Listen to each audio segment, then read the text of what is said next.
परमेश्वर का वसीयतनामा लूका रचित सुसमाचार अध्याय 1। बहुतों ने उन बातों का जो हमारे बीच में बीती है इतिहास लिखने में हाथ लगाया है, जैसा कि उन्होंने जो पहले ही से इन बातों के देखने वाले और वचन के सेवक थे हम तक पहुंचाया। इसलिए है श्रीमान थियोफिलुस, मुझे भी यह उचित मालूम हुआ कि उन सब बातों का संपूर्ण हाल आरंभ से ठीक ठीक जांच करके उन्हें तेरे लिए क्रमानुसार लिखूं, ताकि तू यह जान ले कि वे बातें जिनकी तूने शिक्षा पाई है कैसी अटल है। यहूदिया के राजा हेरोदेस के समय अबिय्याह के दल में जकरिया नाम का एक याजक था और उसकी पत्नी हारून के वंश की थी, जिसका नाम इलीशिबा था। वे दोनों परमेश्वर के सामने धर्मी थे और प्रभु की सारी आज्ञाओं और विधियों पर निर्दोष चलने वाले थे। उनके कोई भी संतान न थी, क्योंकि इलीशिबा बांझ थी और वे दोनों बूढ़े थे। जब वह अपने दल की पारी पर परमेश्वर के सामने याजक का काम करता था, तो याजकों की रीति के अनुसार उसके नाम पर चिट्ठी निकली कि प्रभु के मंदिर में जाकर धूप जलाए। धूप जलाने के समय लोगों की सारी मंडली बाहर प्रार्थना कर रही थी। उस समय प्रभु का एक स्वर्गदूत धूप की वेदी की दाहिनी ओर खड़ा हुआ उसको दिखाई दिया। जकरिया देखकर घबराया और उस पर बड़ा भय छा गया। परंतु स्वर्गदूत ने उससे कहा, हे जकरिया, भयभीत न हो, क्योंकि तेरी प्रार्थना सुन ली गई है और तेरी पत्नी इलीशिबा से तेरे लिए एक पुत्र उत्पन्न होगा और तू उसका नाम यूहन्ना रखना। तुझे आनंद और हर्ष होगा। बहुत लोग उसके जन्म के कारण आनंदित होंगे, क्योंकि वह प्रभु के सामने महान होगा और दाखरस और मदिरा कभी न पिएगा और अपनी माता के गर्भ ही से पवित्र आत्मा से परिपूर्ण हो जाएगा और इज़राइलियों में से बहुतेरों को उनके प्रभु परमेश्वर की ओर फेरेगा।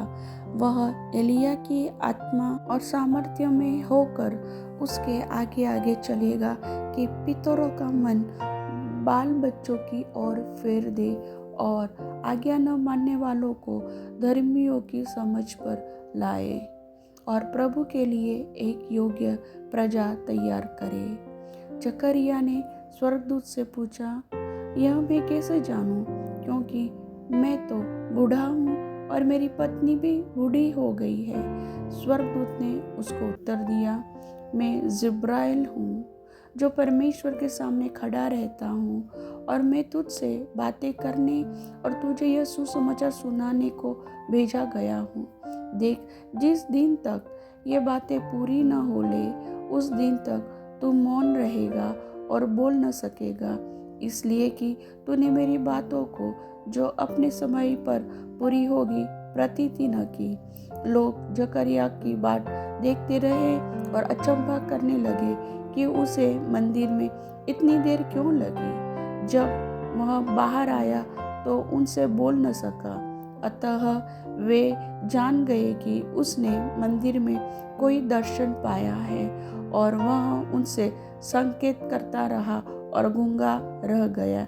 जब उसकी सेवा के दिन पूरे हुए तो वह अपने घर चला गया। इन दिनों के बाद उसकी पत्नी इलीशिबा गर्भवती हुई और 5 महीने तक अपने आप को यह कह के छिपाए रखा, मनुष्यों में मेरा अपमान दूर करने के लिए प्रभु ने इन दिनों में कृपा दृष्टि करके मेरे लिए ऐसा किया है। 6वें महीने में परमेश्वर की ओर से जिब्राइल स्वर्गदूत गलील के नाजरत नगर में एक कुंवारी के पास भेजा गया, जिसकी मंगनी यूसुफ नामक दाऊद के घराने के एक पुरुष से हुई थी। उस कुंवारी का नाम मरियम था। स्वर्गदूत ने उसके पास भीतर आकर कहा, आनंद और जय तेरी हो, जिस पर ईश्वर का अनुग्रह हुआ है। प्रभु तेरे साथ है। वह उस वचन से बहुत घबरा गई और सोचने लगी कि यह किस प्रकार का अभिवादन है। स्वर्गदूत ने उससे कहा, हे मरियम, भयभीत न हो, क्योंकि परमेश्वर का अनुग्रह तुझ पर हुआ है।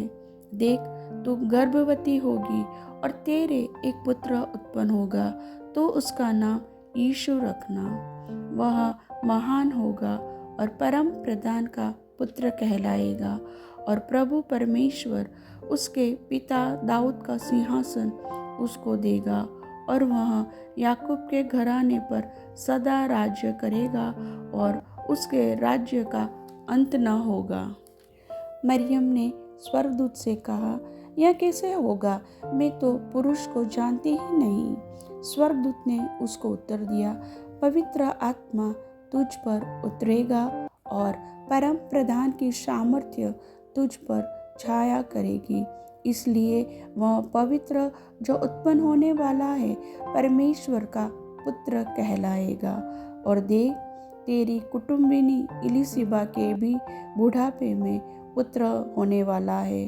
यह उसका जो बाँझ कहलाती थी 6वां महीना है, क्योंकि जो वचन परमेश्वर की ओर से आता है वह प्रभाव रहित नहीं होता।